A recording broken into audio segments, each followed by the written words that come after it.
Henry saw that other race cars at the time were too focused on power, so Henry thought he would focus on weight. He started on a lightweight 26-horsepower two-cylinder race car, which he used to win his first race, a 10-lap competition at the Detroit Driving Club. Henry's newly constructed race car faced off against the fearsome machine of legendary Cleveland car builder Alexander Winton, piloted by America's top professional driver. To the shock of all, Henry's 26-horsepower stripped-down speedster triumphed.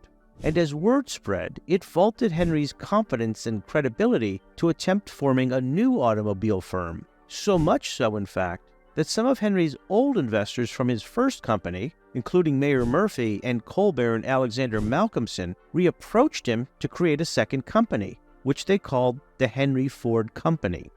The goal of the newly formed Henry Ford Company was to produce lightweight city cars. However, Henry's recent success in racing had his mind racing about building more race cars.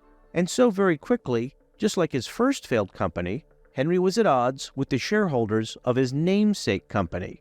Tension simmered, with Henry continually dedicating the firm's capital towards further race car development, rather than the sensible passenger models that his executive board expected would turn actual profit.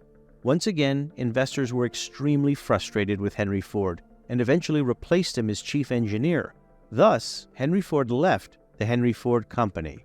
His company was now headed up by master engineer Henry Leland, who would have great success after the Henry Ford Company was renamed to the founder of Detroit, Cadillac.